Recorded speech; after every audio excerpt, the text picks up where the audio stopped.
여러분 대단히 반갑습니다. 오늘부터 우리 사회복지 행정론에 대한 공부를 시작하겠습니다. 자, 사회복지 행정론 우리가 3교시 그러니까 세 번째 과목 중에 이제 두 번째 영역으로 보는 과목 영역이죠. 시험이 그렇게 어렵지가 않습니다. 어렵지가 않다라는 것이 뭐냐면 기본적인 것들만 잘 익혀두시면은 3교시에서 고득점을 올릴 수 있는 부분이 바로 이 행정론이에요. 그러니까 여러분 수업에 잘 참여를 해주시고 강의에 좀 잘 집중을 좀 해주셨으면 좋겠습니다. 자, 우리 행정이라는 말 한번 볼까요? 행정. 영어로 표현을 하면은 이게 더 이해하기가 쉽습니다. administration이라고 하거든요. administration, 관리라는 뜻이죠. 행정이라는 말이 등장하게 된 배경 우리가 살펴보면은 사실 그래요. 이게 경영학에서 시작이 되어졌습니다. 이제 이 행정학의 시초가 미국이라고 하는 나라에서 이제 행정학이라고 하는 개념이 등장을 하게 됐는데 이 미국은 이런 거예요. 미국이라는 나라. 여러분 가보신 적 있으세요? 저도 작년이죠. 작년에 가본 적이 없는데 가본 적이 한 번도 없습니다. 저도 자, 여하튼지 간에 이 미국이라고 하는 나라가 있는데 땅덩어리가 어마어마하게 크죠. 어마어마한 대국입니다. 세계에서 몇 번째로 크나요? 저 러시아가 제일 크고 그 다음에 이제 캐나다, 중국, 그 다음에 미국으로 알고 있어요. 맞나요? 세계에서 네 번째로 큰 거대한 영토를 갖고 있는 나라입니다. 그 나라인데 이 나라에는 또 다양한 인종들이 섞여서 살죠. 영국인들이 먼저 들어와서 정착을 했고 또 프랑스인들도 이 안에 많이 살고 있고요. 또 그 밖에 다양한 소수 민족들이 이 나라를 이제 안에 구성원으로서 살고 있어요. 자, 이 미국이라고 하는 나라가 이제 영국이라고 하는 나라에서 독립을 했는데 영국의 정치 시스템은 당시의 영국의 정치 시스템은 이제 의원 내각제. 그러니까 우리가 명예혁명 이후에 이제 의원 내각제라고 하는 이 정치 시스템 또는 이제 통치 시스템을 갖추었죠. 의원 내각제라는 건 뭔가요? 그러니까 권력을 완전 분권화시켜 놓고 그 분권화시켜 놓은 권력을 이제 의회에서 장악하는 구조죠. 그 의회에서 장악한다는 소리는 한 사람이 통치를 하는 것이 아니라 여러 사람들의 생각을 조합하고 조율해서 결국엔 통치한다는 것입니다. 상당히 이제 민주적인 시스템인데 이 거대 미국, 다양성이 혼재되어져 있는 이 미국의 이 의원 내각제 시스템을 도입해서 미국이라는 나라를 운영한다는 것은 사실상 분열을 자초하는 일이었었어요. 뭐냐? 강력한 통치 시스템이 없이 각자의 의견에 맡겨둔다면 아마 미국은 지금의 미국의 형태, 즉 독립되어져 있는 하나의 국가로서의 미국은 상상하기가 힘들 거예요. 어떤 의미인지 여러분 이해가 되죠? 그래서 미국에서 미국만의 통치 체제를 만드는데, 정치 시스템을 만드는데 그것이 바로 대통령제라는 거예요. 대통령제. 우리나라도 이 대통령제를 하고 있죠. 이 대통령제 핵심은 뭐냐면은 이것이 이제 경영이죠. 경영이에요. 경영. 오너라고 불려지는 이 경영자한테 사실 모든 통제권, 모든 관리권, 운영권을 다 부여해 주죠. 그러면 이 경영자인이 오너가 자신이 가지고 있는 이 철학에 의해서 그 나라를 통치하는 제도가 바로 이 대통령제입니다. 그러니까 경영학이 뿌리가 되어져서 이 대통령제를 만들고, 경영을 보면 여러분 어떠나요? 경영학을 공부해 보시면은 그러니까 경영의 사업주 또는 이제 사장님 또는 이제 리더라고 얘기하죠. 이 리더가 자신이 가지고 있는 가치 또는 철학에 기반해서 조직을 어떻게 운영할 것인가, 이윤을 어떻게 창출해낼 것인가를 고민하는 것이 바로 이 경영학이잖아요. 그렇죠? 어떤 얘기인지 이해되시죠? 그래서 자, 이 경영학적인 베이스를 가지고서 만든 게 미국의 대통령제고 경영학적 가치 또는 경영학적 사고, 경영학적 지식을 갖고 만든 것이 대통령제고, 이 대통령제를 수행하기 위해서 만든 학문적 배경이 바로 이 행정학입니다. 학문적 배경이 바로 행정학이에요. 그래서 우리가 일반적으로 이 공공행정학을 이제 Public Administration이라고 영어로 표현하고, 이 경영학은 이제 Economic Administration, 그러니까 경영, 경제, 관리 이렇게 표현을 하잖아요. 어떤 얘기인지 되시죠? 자, 그래서 자, 여기에다가 이 행정학적 내용 안에다가 이제 바로 사회복지와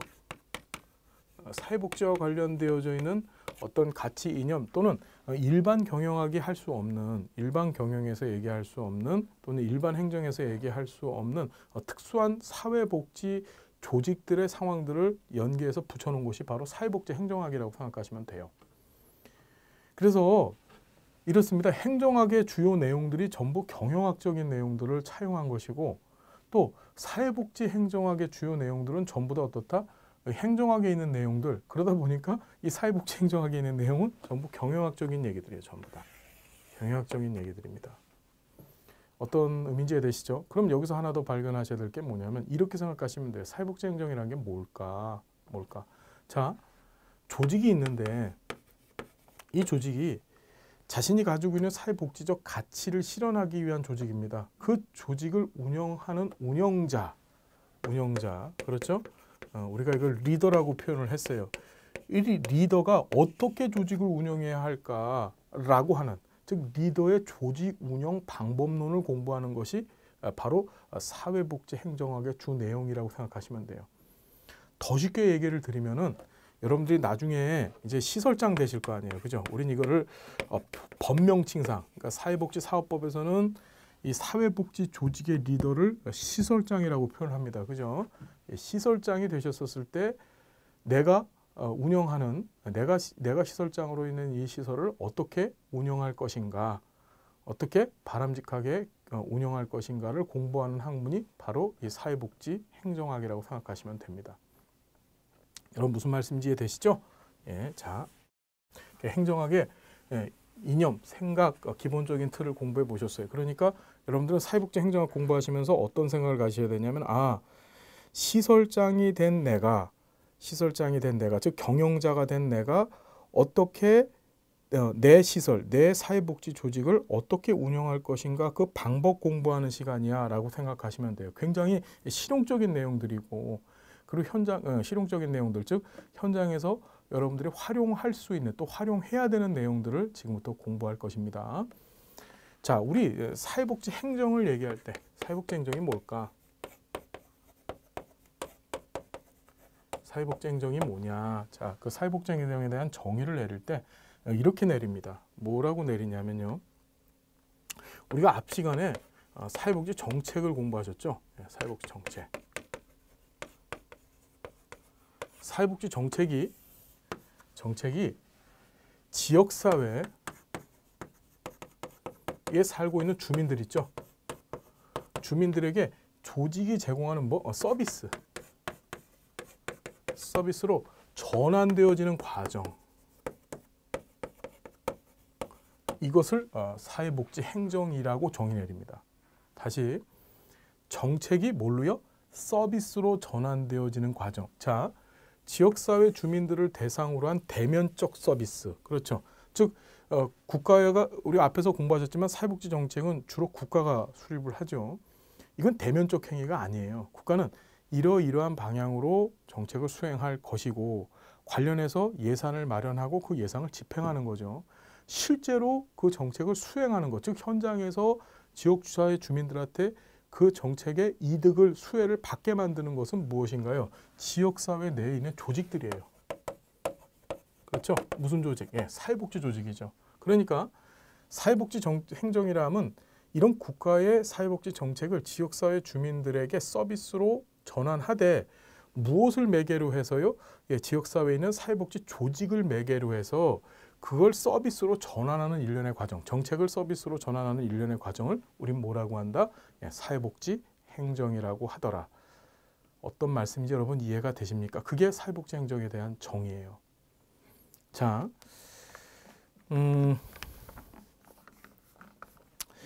우리 교재를 보시면은 이제 사회복지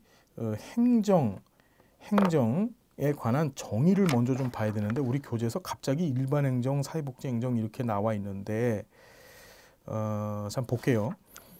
우리 일반행정이라는 말하고 사회복지행정이라는 말을 비교를 해놨는데 볼게요. 일반행정은 공공행정과 사행정을 포함한 넓은 의미의 행정이다. 고도의 합리성을 수반한 협동적인 인간 노력의 형태로서 정부 관료제를 중심으로 이루어지는 재반 활동이다. 자, 그러니까 일반 행정은 어떻게 생각하시냐면은 정부가 행하는 행정, 그렇죠. 그러니까 정부의 행위, 정부의 조직을 통해서 정부가 하는 행위를 그걸 일반 행정이라고 생각하시면 돼요. 자, 반면에 사회복지행정은 사회복지 정책을 구체적인 유형 및 무형의 서비스로 전환해서 서비스 전환 밑줄 그시고 수혜자에게 전달하는 사회복지 전달 체계 및 조직체에 있어서 목표를 보다 효율적이고 효과적으로 달성하기 위해서 이루는 체계적인 개입 활동이다. 자, 사회복지 정책으로 표현된 추상적인 것을 실제적인 사회복지 서비스로 전환하는 공사의 전 과정. 요게 행정에 대한 정의예요. 요거만 아시면 돼요. 뭐야? 정책이 지역사회 주민들한테 서비스로 전환되되 뭐를 매개로 해서 사회복지 조직을 매개로 해서 이 서비스로 전환되어지는 이런 일련의 과정, 이것이 바로 사회복지 행정이다. 그래서 거시적인 정책과 미시적인 현장 사업을 통합하는 중간적인 활동 영역이다. 이게 뭐냐면 정책을 거시적으로 보고, 그렇죠. 그리고 실천 행위들, 그러니까 주민들한테 서비스를 제공한다는 것이 일종의 실천 행위이기 때문에 미시적이죠. 그래서 이 거시와 미시의 이 중간쯤의 행위, 그래서 지금 여기 나와 있는 것처럼 어떻게 된다. 거시적인 정책과 거시적인 사회복지 정책이나 또는 미시적인 현장 실천, 그러니까 사회복지 실천이죠. 이것을 통합하는 중간적인 활동 영역 또는 통합적 활동 영역으로 사회복지 행정을 보는 것이 맞다. 그래서 사회복지 행정은 실천적인 측면에서는 기술적인 방법론이고 동시에 사회복지 조직의 효과적인 관리 운영을 연구 실천하는 응용과학이자 문제를 해결, 개혁, 재정은 사회공학이다. 이런 거는 그냥 모르셔도 되고 정리됐죠. 자, 사회복지 행정을 광의적, 협의적으로 구분한 게 있는데 여러분들은 뭐만 알면 돼? 이거만 알면 돼요. 사회복지 정책이 서비스로 전환되어지는 일련의 과정이 사회복지 행정이다. 정리됐죠? 자, 사회복지 조직과 사회복지 행정. 자, 사회복지 행정이라는 것이 일종의 행위라고 이해하시면 얘가 빨라요. 그죠? 행정 행위를 한다라고 이해하시면 되는데 여기서 공부하신 것처럼 그 행정 행위는 뭘 매개로 해서 합니까? 조직이라는 것을 만들어서 행위를 하는 거예요. 조직이라는 걸 만들어서. 자, 보면 사회복지 행정은 서비스의 대상으로 인간을 도덕적 가치를 지닌 존재로 가정한다. 따라서 서비스의 기술은 도덕적으로 정당화될 수 있어야 되고 그 효과성은 인간적 가치의 측면에서 고려되어야 된다. 당연한 얘기죠. 뭐냐면 지역사회 주민들을 대상으로 한단 말이에요. 이 주민은 바로 뭐죠? 인간입니다. 즉 행정이라고 하는 행위를 할 때, 사회복지 행정이라고 하는 행위를 할 때 이 인간에 대한 고려가 반드시 있어야 된다는 얘기죠. 그렇죠. 몰 인간적 또는 비인간적 행정을 해서는 안 되고 반드시 인간 중심적 행정을 해야 된다는 거예요. 그 다음에 사회복지 조직을 둘러싸고 있는 도덕성의 모호함은 가치와 이익에 있어서 갈등을 이야기하고 상충되는 조직 환경을 조성할 수 있어야 된다. 자, 다시 한번. 조직을 둘러싸고 있는 도덕성의 모호함은 가치와 이익에 있어서 갈등을 야기하고 상충되는 조직의 환경을 조성할 수 있어야 돼. 이게 무슨 소리냐면요. 사회복지 행정만의 숭고한 가치인데 우리는 일반 경영학이 아니에요. 경영학은 뭐를 얻어내려고 합니까? 이윤을 얻어내려고 하죠. 그렇죠. 이익을 얻어내는데 목표가 있어요. 반면에 우리 사회복지 행정 또는 사회복지 조직은 뭘 얻어내려고 하죠? 본인들이 갖고 있는 숭고한 가치를 실현하는 데 초점을 둡니다. 그게 경영하고의 차이점이에요. 이해되시나요? 우리가 회사를 경영한다, 기업을 경영한다고 하면 어떻게 해서든지 이윤을 많이 얻어내야 되는 게 목적이잖아요. 근데 사회복지 조직이 이윤을 얻겠다, 돈을 벌겠다라고 하면 큰일 나겠죠. 우린 뭐 하는 곳이라고요, 여러분?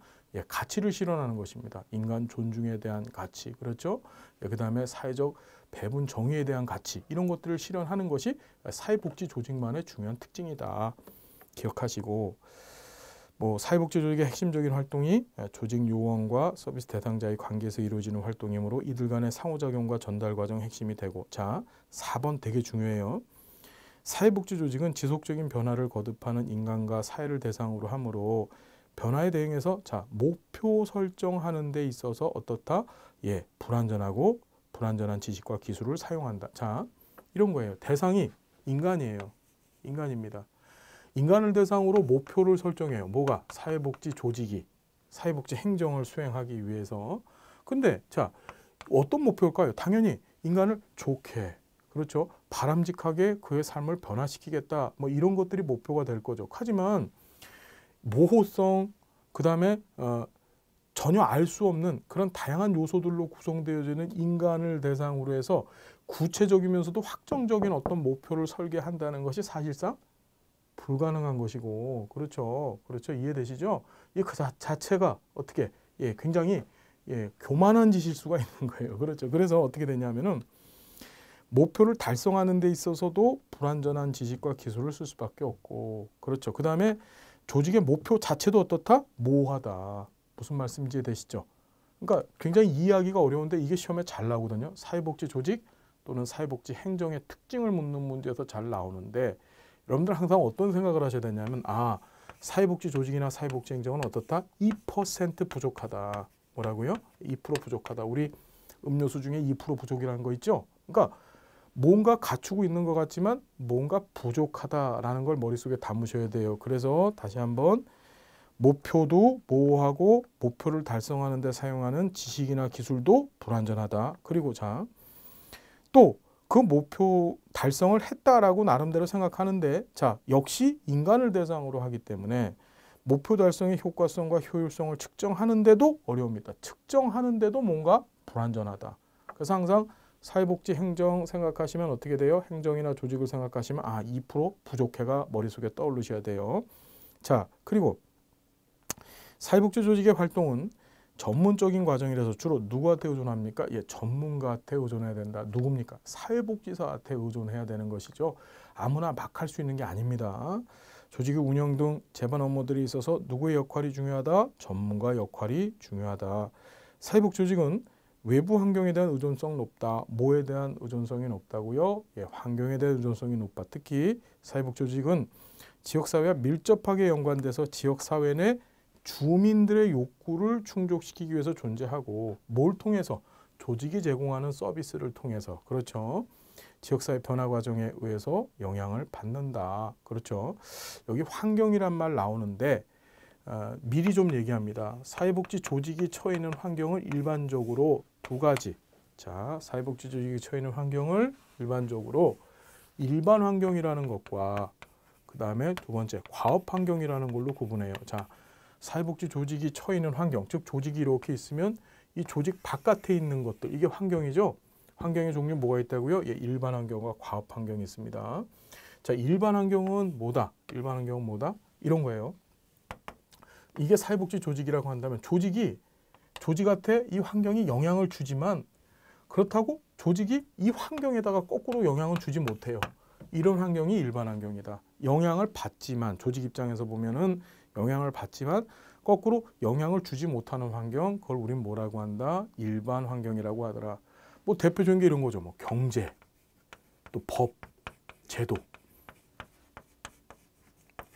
사회복지 조직이 뭘 한다고 해서 경제 상황을 바꿔놓을 수가 없죠. 지금 불황인데 복지 조직이 뭘 했다고 해서 이 불황을 갖다가 어떻게 호황 상태로 바꿔놓을 수 없고, 그렇죠.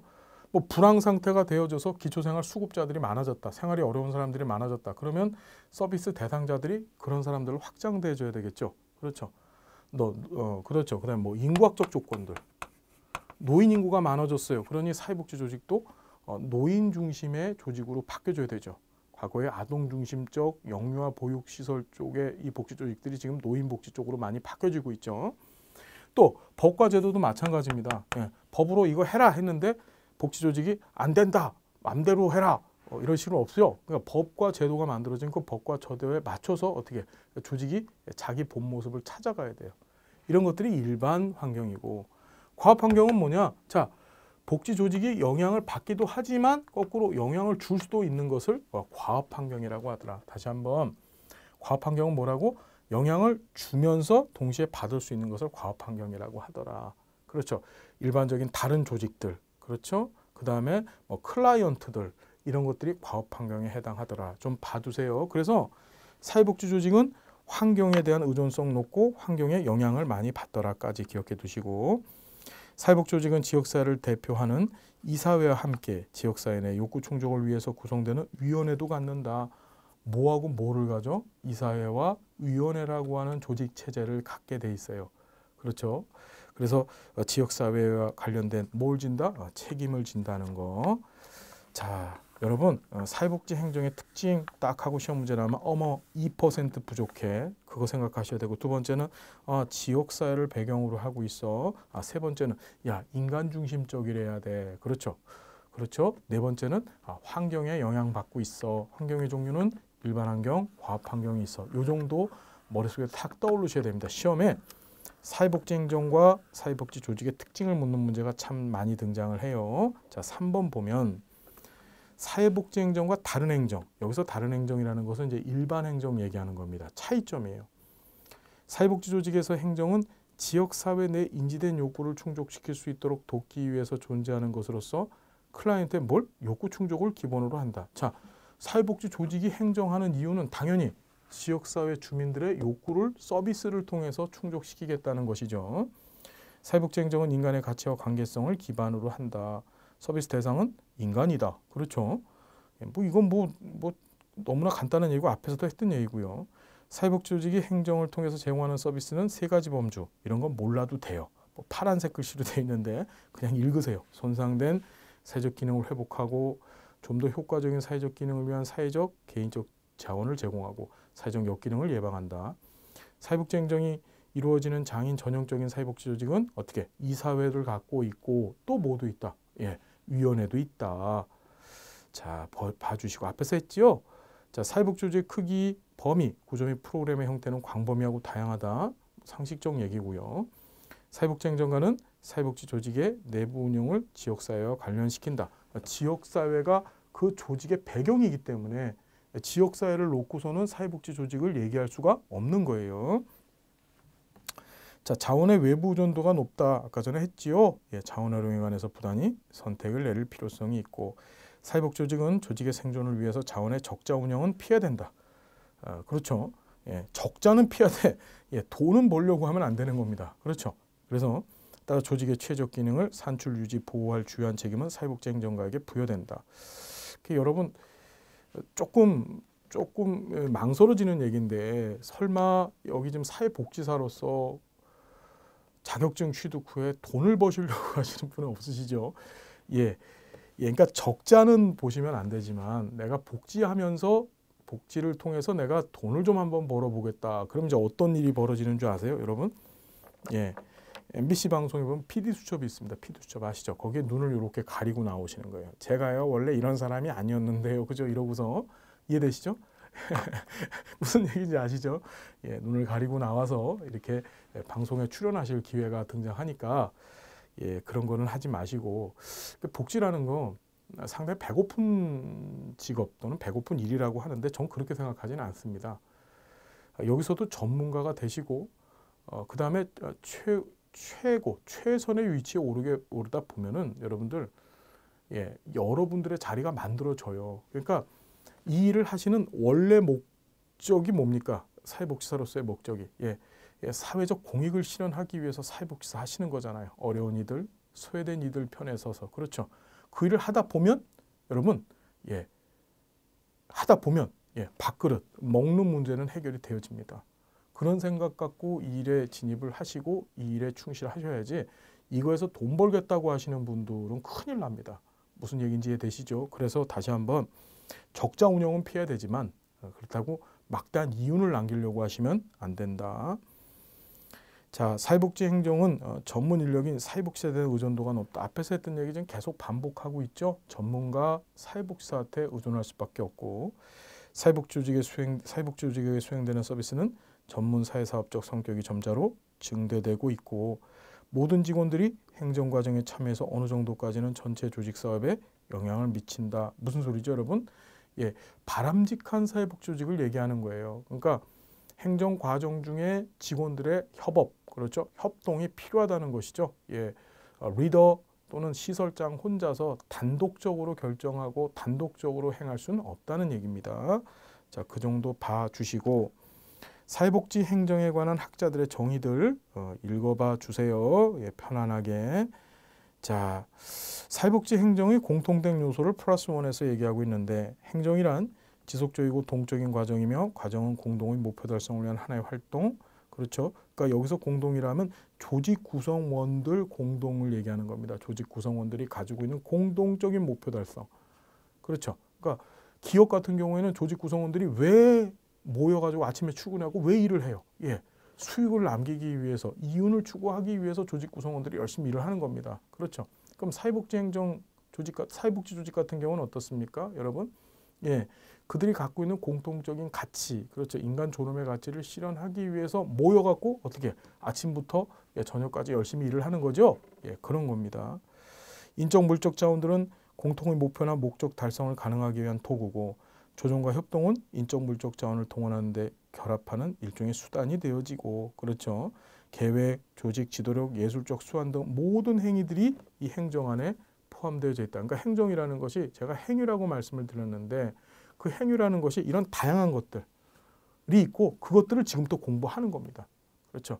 그래서 우리는 계획을 이제 기획이라고 하는데 기획도 공부하실 거고 조직화시키는 방법도 공부하실 거고 관련해서 그 조직의 운영과 관련해서 인사, 즉 사람을 어떻게 채용해서 어떻게 관리하는지도 공부하고 재정, 돈을 어떻게 운영하는지도 공부하고 그렇죠. 리더십, 그렇죠. 예, 그다음에 기획,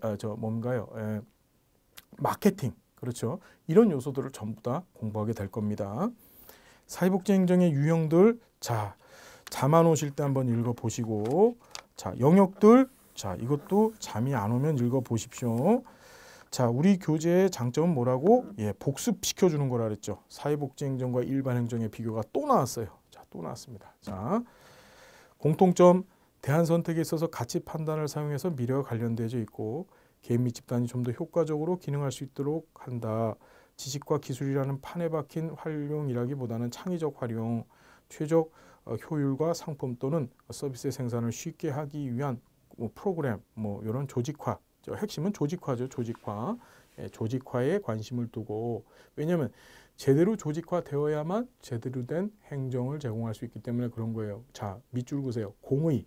자, 퍼블릭 윌이라고 하는데 이게 공공의지라고 하죠. 공공의지. 자, 사회복지 행정과 일반 행정의 가장 중요한 공통점은 공공의지 실현에 있습니다. 즉 많은 대중들, 국민들이 바라는 것들, 원하는 것들, 그들이 생각하는 것들을 행정조직을 통해서 실현해 낸다는 거예요. 이해되시죠? 자, 공의, 이걸 다른 말로 우리말로 정확히 하면 공공의지를 실현하는 데 있다. 기억해 두시고 관리 운영의 객관화와 인적 자원의 활용 간의 적절한 균형 유지하고 개개 조직원들의 지위와 인정뿐 아니라 조직의 목표, 가치 및 방법에 조직원들이 적극적으로 일체감을 가질 필요성에 관심을 갖고 의사소통이나 조직원 간의 집단관계, 행정의 참여 등은 행정의 중요한 영역이다. 차이점은 자, 사회복지 행정은 대상이 인간입니다. 그래서 그 자체가 투입과 동시에 결과죠. 뭐냐면 자, 영유아 보육 대상, 아동, 미혼모, 이런 것들이 이제 그 예고, 상당 케이스 매니지먼트, 그러니까 사례 관리죠. 사례 관리. 집단 사회답 등과 같은 인간관계 기술에 대한 의존도가 일반 행정보다 사회복지 행정이 더 높죠. 그러니까 인간관계 기술. 그렇죠. 이것이 사회복지 행정가의 아주 중요한 기술입니다. 능력이죠. 이러한 기술을 자율적으로 활용할 수 있을 뿐만 아니라 프로그램의 개발과 전달을 정당하기 위한 전문성에 의존하고 가정위기, 아동폭력, 긴급한 의료 문제 등 사회복지사들이 개입해야 되는 문제들을 상당 부분은 예측을 불허하는 상황과 문제이기 때문에 안정된 방법에 의한 문제 해결이 어려울 수도 있다. 왜? 계속 말씀드리죠. 인간이 가지고 있는 모호성 때문에 그 인간한테 어떤 서비스, 뭔가를 제공한다는 자체가 뭔가요? 예, 굉장히 목표에 있어서도 모호하고 목표 설정에 있어서도 모호하고 그 목표를 수행하는 데 필요한 지식과 기술도 어떻게 모호하고 그렇죠. 그리고 이후에 그 목표가 제대로 성과를 달성했는지에 대한 달성 여부를 측정하는 그런 측정 도구들도 사실은 부재하거나 또는 모호하다. 그렇죠. 왜? 대상이 인간이기 때문에 그렇다라는 거 우리 공부했습니다.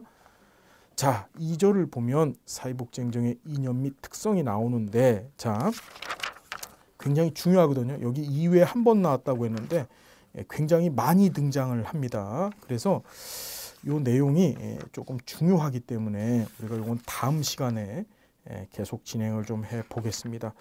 사회복지행정이 뭔지 개념 쓰셨죠? 항상 제가 행정론을 가르칠 때는요, 항상 그래요. 마음속에 나는 지금부터 시설장이야. 정말 멋진 시설장이 되기 위해서 나는 이 사회복지행정론을 잘 공부할 거야. 그렇죠? 나중에 여기 계신 분들 중에서는 지금도 그런 분이 계실지 모르겠지만 뭐 복지관의 관장님이 되실 분들도 계시고, 그렇죠? 이사회 이사장님이나 이사님들이 되실 분들도 계시고, 그렇죠? 요새 시설들도 많죠. 시설에 어떻게 시설장님들이 되실 분들이십니다, 여러분들이. 그렇죠? 그러니까 행정론 잘 공부를 해 두셔야만 합니다. 운영, 경영, 관리하는 것들을 공부하는 시간이에요. 자, 우리 다음 시간 또 행복하고 즐거운 모습으로 여러분 만나 뵙겠습니다. 여러분 힘내주십시오. 감사드립니다.